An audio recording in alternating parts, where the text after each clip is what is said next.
Hello and warm welcome to all of you.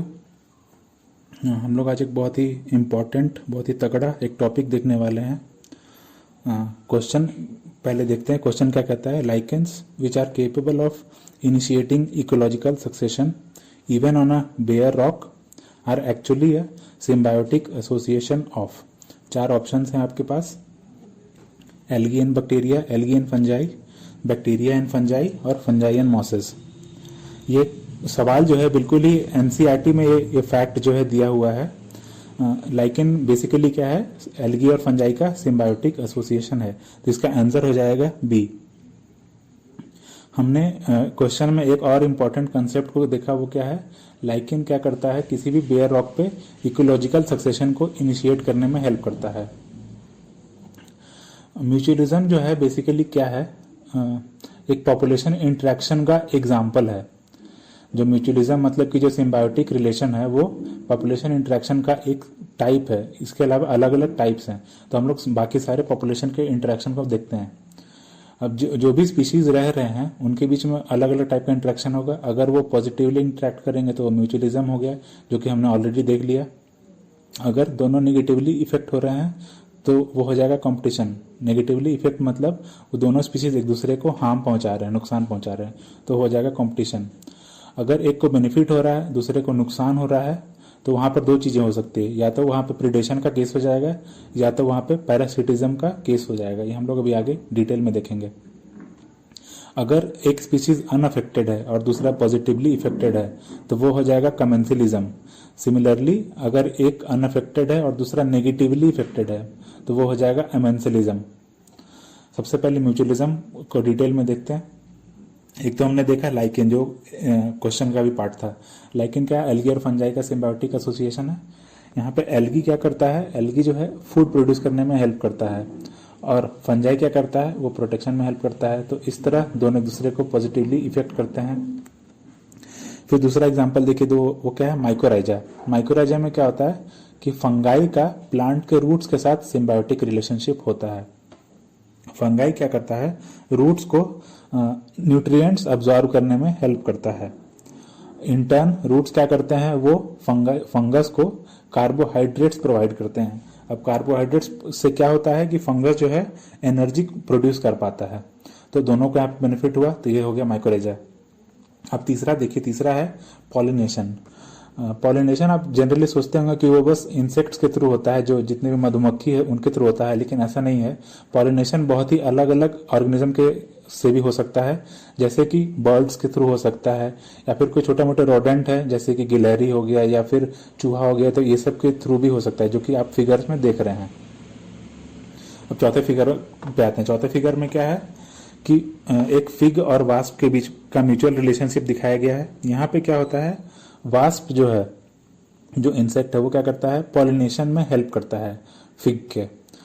In turn fig क्या provide करता है? जो बच्चे ग्रो करते हैं इसके अंदर, फिग के अंदर, उसको वो फूड प्रोवाइड करता है। जो सीड्स होते हैं, सीड्स को कंज्यूम करके उसके जो लार्वे हैं वो ग्रो करते हैं। तो इस तरह दोनों को बेनिफिट पहुंचता है।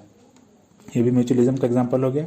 यहाँ पर क्या होता है? एक को इवोल्यूशन टर्म भी हम लोग समझ सकते हैं। को इवोल्यूशन में क्या होता है कि अगर कोई म्यूचुअल रिलेशनशिप है और एक अगर स्पीशीज उस रिलेशनशिप का अगर इवॉल्व कर रहा है, तो साथ में क्या होता है कि दूसरा स्पीशीज भी जो है वो इवॉल्व करता है। तो यहाँ पे क्या हो गया? ये को इवोल्यूशन हो गया। अब पांचवा जो फिगर है ये आप लोगों के लिए होमवर्क है। इसमें क्या है कि ये बेसिकली यहाँ पे सेक्सुअल डिसीट का फंक्शन यहाँ पे हो रहा है। यहाँ पे क्या होता है कि जो ऑफरिस करके फ्लावर दिख रहा है आपको, तब आप लोग के लिए होमवर्क है, आपको पता करना है कि यहाँ पे एक्चुअल में होता क्या है। हम लोग अगले पॉपुलेशन इंटरेक्शन पे आते हैं। ये क्या है? कंपटीशन। कंपटीशन में हमने क्या देखा कि दोनों नेगेटिवली इफेक्ट होते हैं।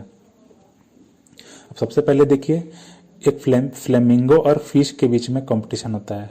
जैसे कुछ जो प्लैंक्टन्स पाए जा रहे हैं हमारे वाटर बॉडी में, तो दोनों क्या करते हैं? कंपीट करते हैं उसका कंज्यूम करने के लिए। तो इस वजह से क्या होता है? दोनों के बीच में कंपटीशन होता है। अब क्योंकि रिसोर्सेज लिमिटेड होते हैं तो इस वजह से कंपटीशन होता है, लेकिन ऐसा जरूरी नहीं है कि रिसोर्सेज लिमिटेड होने पे ही कंपटीशन होगा। अगर रिसोर्सेज अबंडेंट भी हैं तो भी कंपटीशन होगा। उस केस में हम लोग क्या बोलते हैं, वहां पे इंटरफेरेंस कंपटीशन होता है। इसमें क्या होता है कि एक स्पीशीज जो है दूसरे स्पीशीज को के प्रेजेंस में इंटरफेयर करती है, तो इस वजह से भी कंपटीशन होता है। अब हम लोग दूसरे डायग्राम पे आते हैं। यहाँ पर हम लोग क्या देख रहे हैं, कॉम्पिटिटिव एक्सक्लूजन का एग्जाम्पल देख रहे हैं। इसमें क्या होता है कि गैलापागोस आइलैंड में कुछ एबिंडेंट टॉर्टॉइज रहते थे।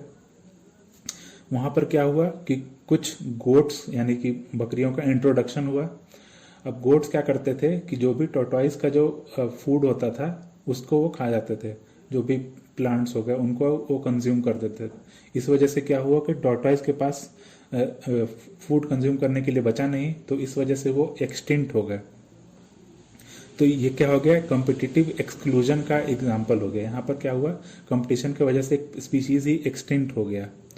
इसको क्योंकि गॉज ने दिया था तो इसलिए हम लोग इसको कॉम्पिटिटिव एक्सक्लूजन प्रिंसिपल बोलते हैं, गॉज का।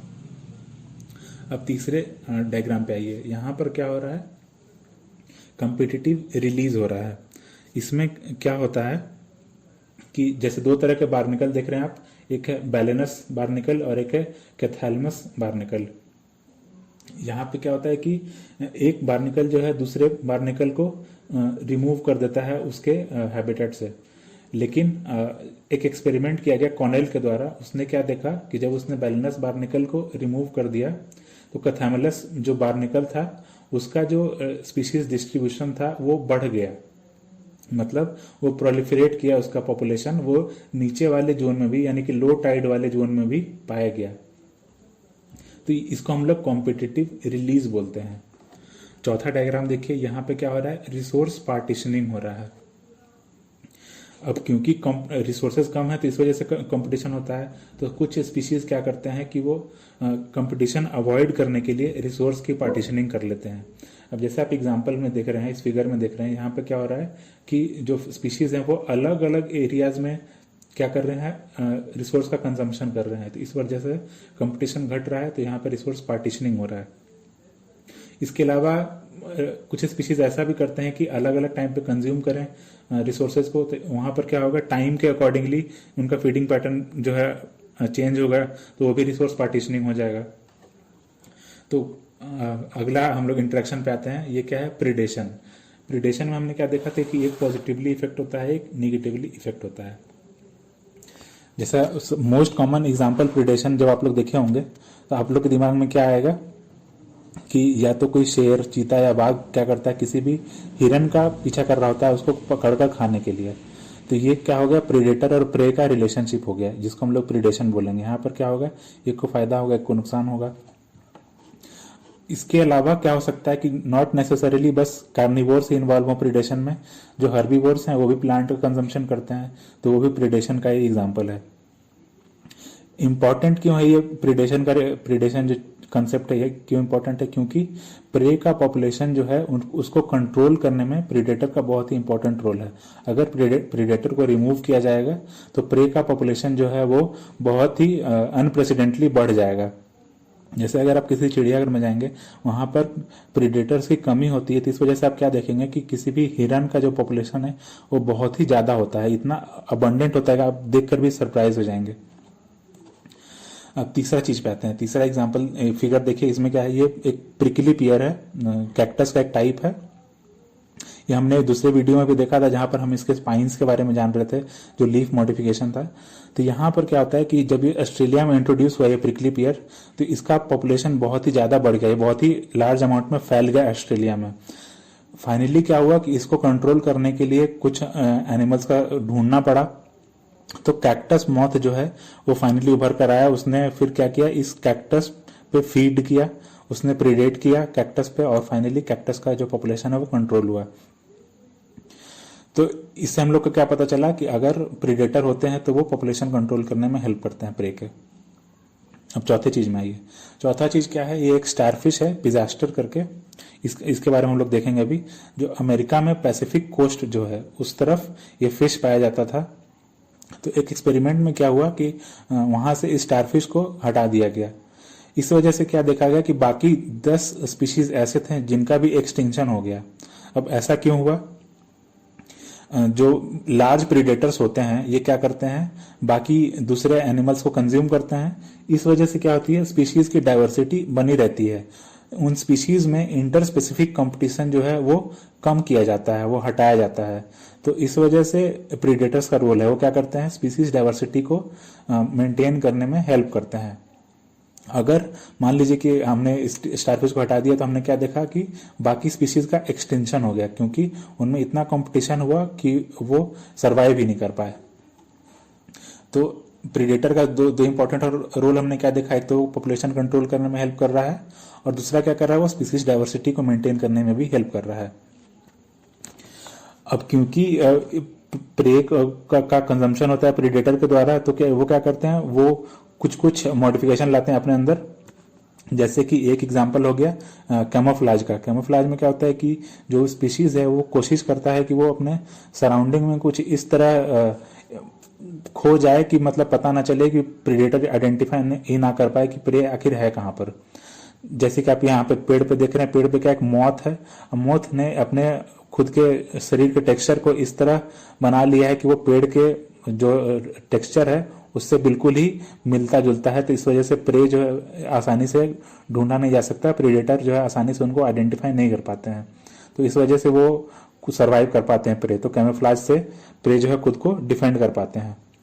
अब एक दूसरा तरीका है कि वो कुछ ऐसे पॉइजनस केमिकल्स प्रोड्यूस करें या रिलीज करें जिस वजह से प्रे जो है उनका कंजम्पशन ना हो पाए, प्रीडेटर उनको नहीं खाएं, उनको कोशिश करें कि वो अवॉइड करें उनको।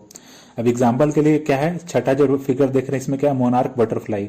ये क्या करता है, ये कुछ ऐसे केमिकल्स को प्रोड्यूस करता है अपने बॉडी के अंदर जिस वजह से क्या होता है, जो बर्ड्स हैं, बर्ड्स उनको कंज्यूम नहीं करते हैं क्योंकि उनको वो टेस्ट उनका अच्छा नहीं लगता है। तो इस वजह से मोनार्क बटरफ्लाई खुद को बचा पाता है बर्ड्स के प्रिडेशन से।